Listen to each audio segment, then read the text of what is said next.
Salut les amis, j'espère que vous allez bien. Alors dans cette nouvelle vidéo, j'ai un petit peu la voix cassée, tu vas très vite comprendre pourquoi. Justement parce que je vais te donner 7 manières de transformer, de transmuter, d'alchimiser l'énergie négative. Oh, quelle putain de chaleur! Comme la colère, la frustration, la haine, la tristesse, la dépression, etc., etc. en quelque chose au contraire de lumineux, de positif et d'utile, d'accord ? Donc, je pense qu'on est tous d'accord sur une chose, c'est qu'il n'y a rien d'agréable de rester enfermé dans une émotion qui est négative, une émotion qui nous tire vers le bas, une émotion qui nous enferme. Et au contraire, on aurait envie, dans un monde idéal, dans un monde parfait, eh bien, de se sentir bien tout le temps, d'accord ? Je pense que c'est ce à quoi on inspire toutes et tous inconsciemment, d'accord ? Quels que soient nos rêves, nos buts, qu'ils soient très spirituels ou au contraire très matériels, ou les deux, d'accord ? Eh bien, au fond, ce qu'on veut, ce qu'on cherche à être, faire et avoir, au final, c'est à se sentir bien, maintenant et tout le temps.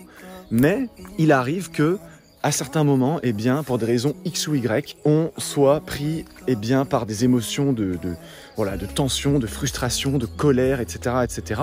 Et je pense que la plus grande maladie de l'être humain, c'est pas d'avoir ce type d'émotion, parce qu'en soi, c'est complètement normal. Le plus grand problème de l'être humain, de la race humaine, c'est de refouler ses émotions. C'est-à-dire, il y a une émotion, je ressens de la colère, ou je me suis senti trahi, je me suis senti irrité, ou que sais-je. Et au lieu d'extérioriser ça, c'est ce que je vais vous apprendre dans cette vidéo. Et d'ailleurs, si tu restes jusqu'à la fin, j'aurai une petite surprise à te partager. Trêve de plaisanterie.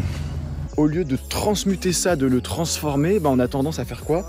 On va essayer de le digérer. C'est un peu comme on a avalé du poison et au lieu de tout de suite le recracher, on va chercher en fait à le digérer. Mais ça n'a pas de sens. Le but, c'est d'extérioriser ça, d'accueillir cette émotion et au contraire de surtout pas chercher à faire l'erreur que 99% des gens font. Et c'est pour ça que le monde actuel est dans un tel état. C'est parce que chaque personne sur Terre, quasiment, n'a pas appris à transmuter ses émotions. Et donc le plus grand problème, la plus grande maladie, si je puis dire, de l'humanité, c'est de refouler ses émotions. Donc justement, je vais te donner tout de suite, sans plus attendre, 7 moyens qui vont te permettre d'aller inverser la vapeur, d'aller changer le plomb en or pour que si là tout de suite tu te sens en colère, pas bien, déprimé ou autre, tu puisses tout de suite transformer ça et remonter sur ce qu'on appelle l'échelle des tons. Donc le premier moyen que je t'invite à appliquer, parce que la plus belle des théories ne vaut rien si elle ne peut pas être appliquée, c'est lorsque tu te sens pas bien, et encore une fois, peu importe le type d'émotion négative, ça peut être de la colère, de la frustration, de la haine, de la tristesse, de la dépression, de la rancune, peu importe, hurle, crie. Là, tu entends que j'ai un peu la voix cassée, justement, je tourne cette vidéo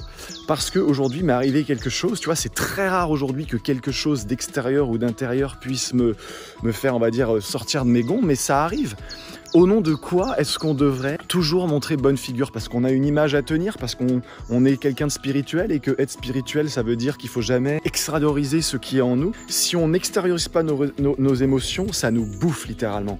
Et un des moyens les plus simples, les plus rapides et surtout les plus efficaces que moi en tout cas j'applique régulièrement, en tout cas quand j'en ai besoin, j'en ai de moins en moins besoin, mais quand j'en ai besoin, je ne me prive pas, bien au contraire, c'est de crier, c'est d'hurler. Et tout simplement, si tu habites en appartement, effectivement, je peux comprendre que, ou si t'es pas tout seul chez toi, je peux comprendre que ça puisse être un petit peu dérangeant de crier, d'hurler comme ça, d'accord ? Les gens peuvent appeler la police, ils peuvent se demander, tiens, il se passe quelque chose ou autre.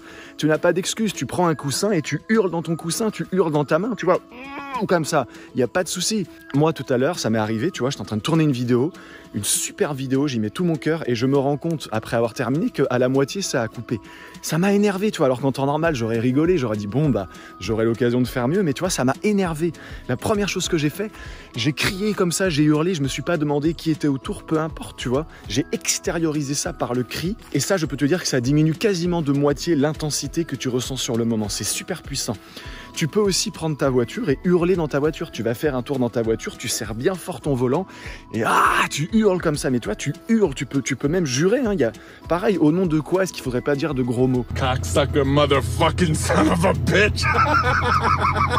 Parce que c'est pas une bonne vibration, ceci, cela. Mais ce qu'il faut comprendre, c'est que pour pouvoir faire entrer pleinement la lumière en nous, à un moment donné, il faut aussi extérioriser l'obscurité. Et le seul moyen d'aller extérioriser l'obscurité, c'est de la confronter, d'accord ? Donc à un moment donné, n'aie pas peur de jurer, tu peux aller au volant comme ça et putain, putain de merde et tout comme ça, tu vois, tu hurles, tu laisses sortir tout ça et tu vas te sentir mais tellement bien. Mais non, ce que font les gens, c'est qu'au contraire, ils vont chercher à refouler. Ils vont être là, oh, je vais refouler, non, il faut pas que je hurle, il faut pas que je crie, il faut pas que je dise de gros mots, il faut surtout pas que j'exprime mes émotions. Bah, je suis un être émotionnel, mais surtout, il faut que je refoule mes émotions, qui va créer plus tard des maladies, de la discorde, des gens qui vont péter des câbles, qui vont aller en public tirer sur tout le monde, qui vont frapper, violer, voler, que sais-je, voilà. Donc, non. Hurle, ça c'est un des premiers moyens, c'est le premier moyen et qui est pour moi l'un des plus efficaces. Ensuite, le deuxième moyen pour aller vraiment dans le sens d'extérioriser eh bien, cette colère, cette haine, cette tristesse, cette déprime, peu importe, bah, ça va être de faire du sport. Même si tu es au fond du lit, que tu n'as envie de rien, tu as tiré les rideaux, tu n'as pas envie de voir la lumière du jour, ça peut arriver à tout le monde, même aux meilleurs d'entre nous. Bouge-toi, fais du sport. Et quand je dis fais du sport, c'est fais quelque chose de cardio, quelque chose où à la fin tu vas être... T'en peux plus, tu vois. Va faire un footing, mais je te parle pas de faire un footing de papy. Vas-y, cours, fonce, défonce-toi.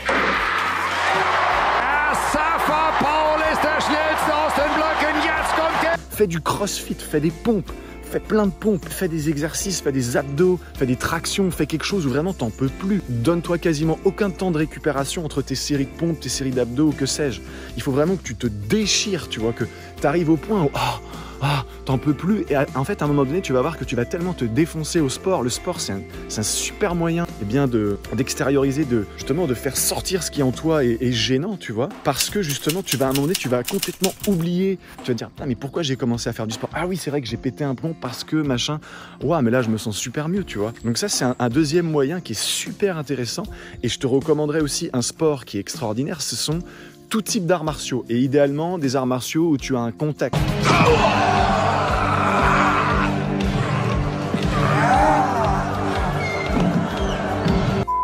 Ça peut être du kung-fu, ça peut être de la boxe. La boxe, c'est super bien. Moi, à titre personnel, j'ai fait 7 années de boxe thaï. Pourquoi? Parce qu'à cette époque-là, je pétais des plombs tous les jours. Je pétais des plombs à un point où je devenais violent. J'étais dans la délinquance, j'étais dans la drogue, j'étais dans plein de trucs comme ça. Je pétais un câble, j'étais bagarreur, j'avais beaucoup d'histoires, beaucoup d'embrouilles avec des types pas très fréquentables, tout ça. À un moment donné, la boxe, c'est quelque chose qui m'a sauvé en fait. C'est-à-dire qu'au lieu d'aller et répandre cette haine sur le monde entier de bien des manières, et après il y a d'autres manières aussi où tu peux te détruire, hein, t'allumer un joint ou boire un grand coup d'alcool, aller au bar et tout ça. Sauf que là, c'est une manière illusoire, si tu veux, d'extérioriser. En réalité, tu n'es pas en train d'extérioriser, tu es en train de masquer la douleur qui reviendra plus fort plus tard. You got a point there, motherfucker.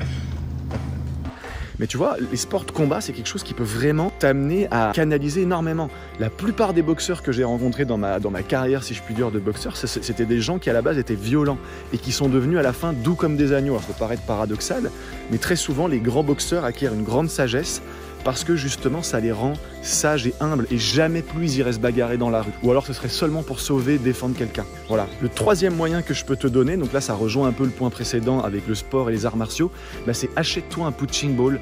Tu peux en trouver sur des sites comme Le Bon Coin pour 20 €. Tu t'achètes une paire de gants, 20-30 € tout compris d'occasion. Si t'as pas trop de moyens, tu peux avoir un punching ball et des gants. Ok. Tu t'accroches un sac de boxe dans ton jardin, que sais-je, dans ton appart. Tu peux avoir des supports muraux, peu importe. Il y a vraiment, arrête de trouver des excuses et extériorise-moi toute cette saloperie qui est en toi. Si t'en as plus, si t'as transcendé tout ça, c'est super, mais je pense que c'est moins d'1% de la population où on pourrait dire qu'ils ont transcendé à 100% l'émotion négative, et il n'y a même pas lieu d'avoir forcément tout transcendé. Le but est simplement de se sentir bien tout le temps, ou idéalement le plus souvent possible. Bon. Tu prends un punching ball et tu tapes dedans. Si tu sais pas taper, c'est pas grave. Tu as des tutoriels aujourd'hui partout, sur tous les sujets. Tu peux retrouver des tutoriels sur Internet qui vont t'apprendre à taper. Je veux dire, voilà, après, vas-y doucement au début si tu commences pour pas te péter les poings et tout ça. Mais vas-y, défoule-toi un punching ball. C'est un moyen qui est vraiment extraordinaire.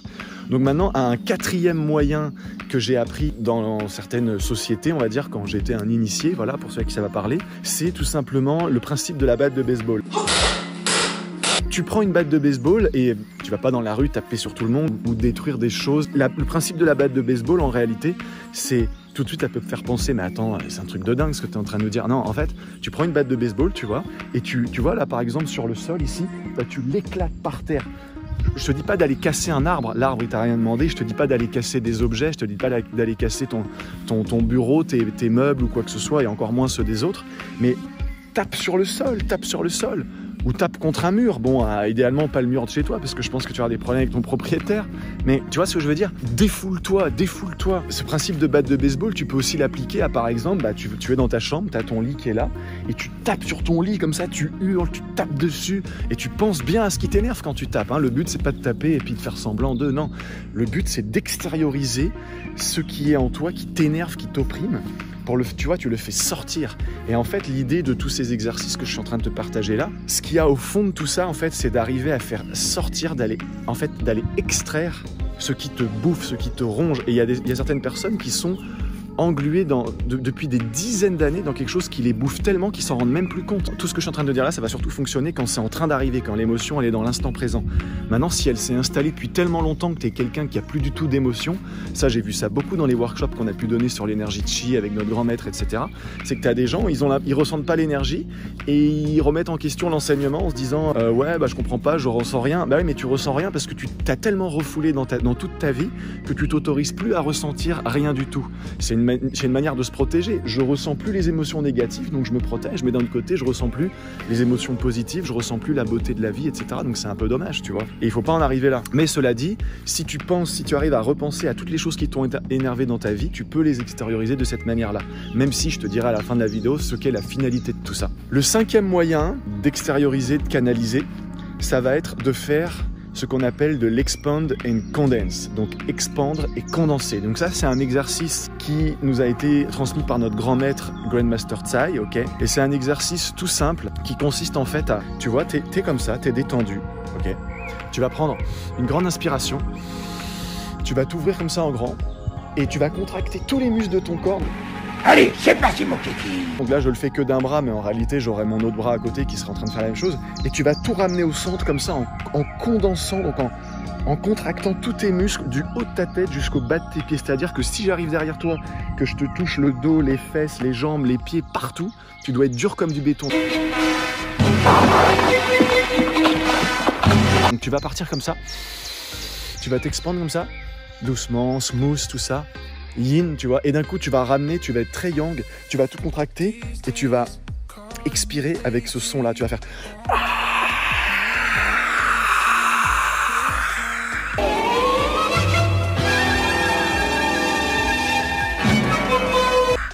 tu vois, tu vas venir et tu vas tout ramener comme ça. Donc je peux pas te partager pour l'instant davantage cet exercice en détail, même si c'est quelque chose d'extrêmement puissant qui construit énormément l'énergie de chi en interne, tout simplement parce que c'est un exercice qui est normalement réservé aux participants de nos workshops, etc. Mais comme je ne fais plus partie de l'Inner Cycle du grand maître, j'ai fait une vidéo sur la chaîne qui explique pourquoi. Un de ces 4, je te partagerai cet exercice, c'est promis. Mais voilà, je t'ai donné la base, c'est très simple, il n'y a pas besoin que ce soit parfait, simplement je pense que tu as compris l'idée générale. Ensuite, le 6e et avant-dernier point que je peux te partager, ça va être la respiration du Dantian. Donc la respiration du Dantian, Dantian Tuna, Tuna qui signifie respiration en chinois. Cette respiration, c'est tout simplement une respiration qui ressemble à ça. L'énergie, elle monte comme ça. Et avec ce son, tu renvoies tout ce qui t'énerve, tout ce qui te saoule, tout ce qui t'agace, tu le renvoies à la terre. La terre, son but, c'est de nettoyer, c'est de transmuter. Et t'oublie pas de la remercier pour son travail, d'accord? Parce que c'est pas une poubelle, la terre. Cette respiration, tu la retrouves sur la chaîne YouTube. Je te mets le lien sous la description de la vidéo ou à la fin, d'accord? C'est quelque chose pareil qui, normalement, est un secret transmis par notre grand maître, ce secret est lui-même transmis, normalement, uniquement pour les participants des workshops. Mais je l'ai expliqué sur cette chaîne YouTube. C'est d'ailleurs la toute première vidéo qui a introduit cette chaîne, donc je te le partage avec grand plaisir. Et vraiment, utilise-le, c'est super puissant. Et enfin, la dernière technique, donc ça, ce sera le sujet d'une prochaine vidéo aussi. Et c'est une technique de respiration aussi. La respiration, c'est extrêmement puissant. D'ailleurs, je te parlais de hurler au début de cette vidéo, et pour moi, c'est l'un des moyens les plus puissants qu'il y a d'extérioriser. Tu connais Bruce Lee, tout le monde connaît Bruce Lee, ou du moins tu connais des films d'arts martiaux. Et t'as jamais remarqué que les karatékas, ceux qui font du kung-fu, tout ça, tes super-héros dans les arts martiaux, dès qu'ils donnent un coup, ils se contentent pas de faire ça. Ils sont comme ça, ils sont... Comme ça, pour reprendre un peu Bruce Lee, d'accord? Ils font des sons comme ça. Les boxeurs, dès qu'ils frappent souvent, surtout à la boxe thaï, t'entends ça, quand ça kick comme ça, t'entends au tennis, que ce soit les hommes ou les femmes, paf, il y a une grosse balle qui arrive, comme ça, tu vois, ils sont en train de crier, d'hurler. Parce que le souffle, c'est de l'énergie. Et quand tu cries, quand tu extériorises cette énergie, elle vient de ton dantian et elle ressort comme ça par ta gorge et elle accompagne tout le mouvement et ça donne beaucoup plus de puissance. Pour avoir fait beaucoup d'arts martiaux, beaucoup de boxe, je peux te dire que si je donne un coup de pied de toutes mes forces dans un sac de frappe, ou sur quelqu'un, mais c'est quand même mieux dans un sac de frappe, ça abîme personne au moins. Si je donne un coup de pied de toutes mes forces avec et sans le cri, sans le son, c'est le jour et la nuit, ça n'a rien à voir. Et tout grand boxeur, en tout cas tout boxeur qui a de l'expérience, qui a fait de la compétition du moins, te dira que effectivement quand tu accompagnes ton coup d'un cri qui est relié au souffle, la puissance est décuplée. Et c'est pour ça que Bruce Lee, tu l'entendais toujours donner ses coups comme ça, ok? Bon là j'ai un peu de mal à le faire parce que j'ai la voix cassée, parce que justement tout à l'heure j'ai crié, j'ai hurlé, mais tu vois je l'ai pas fait une fois, je l'ai fait 10 fois, j'étais comme ça. Et à un moment donné, je me suis même fait mal à la gorge, tu vois, c'est vraiment important. Bref, la 7e et dernière technique que je veux te donner, c'est un exercice encore une fois de respiration qui est cette fois l'hyperventilation. Donc l'hyperventilation, ce sera le sujet d'une autre vidéo parce que c'est quelque chose... Il y a des subtilités à connaître, si tu es cardiaque ou autre, si tu as certains problèmes de santé, il faut faire attention. En fait, l'hyperventilation, concrètement, ça ressemble à quoi? Tu peux regarder sur YouTube, il y a plein d'autres choses. Moi, je te partagerai quelque chose de concret dans une prochaine vidéo. Mais en gros, l'hyperventilation, c'est ça. Tu vas prendre des grandes inspirations rapides par le nez. Ok. Donc, tu vas inspirer, expirer par le nez, comme ça.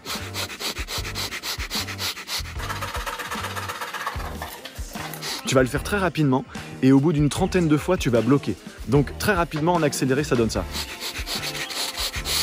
Là, tu bloques, tu remplis tes poumons, tu bloques, tu tiens le plus longtemps que tu peux. Bon, je le fais en accéléré et à un moment donné, tu expires. Une fois que tu as expiré, tu reprends une grande inspiration normale par la bouche, tu expires par la bouche et tu repars. Comme ça, une trentaine de fois, tu bloques le plus longtemps que tu peux, tu lâches. Tu reprends une grande inspiration par la bouche, t'expires et tu refais ça une dizaine de fois, 10 fois à peu près, c'est bien. Et tu vas voir que le fait de faire ça, ça va... En fait, la respiration, comme dit encore une fois, je le dis souvent, Morpheus dans Matrix. Tu crois être en train de respirer de l'air? Non, c'est beaucoup plus que ça, c'est de l'énergie. Quand tu fais ces processus de respiration ou l'expand and condense, ou tout ce que je t'ai donné précédemment, tu fais circuler l'énergie en toi. Quand tu te sens pas bien, quand tu te sens frustré, quand tu te sens énervé, moi tout à l'heure je me suis senti énervé, tu vois, je me suis senti agacé en fait, plus, c'est ça le mot, tu vois, tu mets tout ton cœur dans quelque chose, la vidéo elle foire, ça m'est jamais arrivé, enfin ça m'est déjà arrivé, mais je veux dire, ça m'était jamais arrivé que ça m'énerve, tu vois, et là, pourquoi, il y a des jours, un rien peut t'énerver, et des fois tu peux te prendre le ciel sur la tête, et en fait ça te fait rien, tu rigoles, tu vois, tu te dis, c'est pas grave, on s'en fout, tu vois, bon bref. Donc la question c'est pas est-ce que c'est normal, est-ce que c'est légitime que ceci ou cela m'énerve, on est tous des êtres humains, à un moment donné, quelque chose d'insignifiant peut t'énerver et c'est ok, tu l'extériorises, ok? C'est très important, la respiration, tout ce que je t'ai donné, le but ça va être de faire recirculer l'énergie en toi pleinement, parce que quand tu te sens pas bien, c'est le point que je voulais aborder pour terminer cette vidéo, c'est qu'en fait il y a un blocage d'énergie dans ton corps. On a des centaines de méridiens, si c'est pas des milliers dans notre corps, on a des centres énergétiques que certains appellent les chakras, peu importe, tout ça ce sont des mots, ça n'a aucune importance. Dans les faits, on peut le mesurer aujourd'hui avec des machines, avec des ordinateurs sophistiqués qui peuvent montrer, démontrer notre aura, etc., l'énergie qui circule et tout, qu'à un moment donné l'énergie elle est bloquée. Donc avec la respiration notamment, rien qu'avec ça, tu viens casser le blocage et ça se remet à circuler et tu te sens bien. Et tu vois, là, je suis encore un peu dans cette intensité, parce que ça, c'est pour ça que je t'avais dit de rester jusqu'à la fin de cette vidéo, c'est que lorsque tu as fait tout ça, lorsque tu as extériorisé, tu as encore un peu d'agitation en toi et c'est normal, mais tu es passé de 100% par exemple d'agacement et il te reste peut-être un petit 10%. Et bien là, vu que tu as dégagé de l'intérieur vers l'extérieur ce qui t'a pollué, maintenant, il faut aller ramener de l'extérieur vers l'intérieur la douceur, le yin, l'amour. Il faut comprendre que quand tu es énervé, quand tu es agacé, c'est de l'énergie yang, c'est une énergie qui bouge, une énergie qui bouscule. Le symbole yin-yang, je t'invite à regarder sur internet, tu trouveras plein de choses très intéressantes à ce sujet. L'énergie yin, à l'inverse, c'est une énergie beaucoup plus douce, c'est l'énergie féminine, c'est une énergie douce, c'est une énergie intérieure, c'est une énergie de calme, de douceur, de paix, d'amour, de bienveillance, voilà. Il n'y a pas une énergie qui est mieux qu'une autre, c'est simplement qu'elles ont deux rôles différents. Si tu te fais agresser dans la rue, tu as intérêt d'avoir de l'énergie yang pour te défendre ou protéger les gens qui sont avec toi. Par contre, en temps normal, tu n'as pas besoin d'avoir un déséquilibre de yang. Bon, du coup, il va falloir ramener du yin. que tu te centres. Et là, ça peut être par la prière, par la méditation, par le yoga. Ça peut être écouter une musique qui rééquilibre tes deux cerveaux. Ça peut faire certains types de marches qui ont pour but de resynchroniser les hémisphères de ton cerveau. Ça peut être tout un tas de choses, d'accord? Mais il va être important de ramener l'équilibre au centre, donc de se recentrer autrement dit. Ça, ce sera le sujet de bien d'autres vidéos. Je t'invite à t'abonner pour avoir plein d'autres informations pratique, parce que la théorie n'est pas pratique, seule la pratique l'est. Donc tout ce que je t'ai dit, encore une fois, ne me crois jamais sur parole, teste-le, applique-le. S'il y avait une chose à retenir de tout ça, moi je te dirais hurle, crie, ça va te faire un bien incroyable. Tu peux aussi mettre la tête sous l'eau quand tu es à la plage ou si tu as une piscine. Et tu peux crier sous l'eau, ça fait un bien fou, c'est incroyable. Donc abonne-toi, partage cette vidéo, like là, je sais que c'est compliqué de cliquer sur le petit pouce, je sais que c'est compliqué de cliquer sur s'abonner, mais pourtant tu nous aides et tu nous encourages énormément quand tu fais ça, tout simplement parce que tu aides YouTube à nous mettre en avant dans les algorithmes et à partager ce message avec plein de personnes qui peut-être comme toi auraient besoin de l'entendre. Voilà, je te remercie d'avance et je te dis, au nom de la Société des Alchimistes, eh bien à très bientôt pour une prochaine vidéo. Salut tout le monde.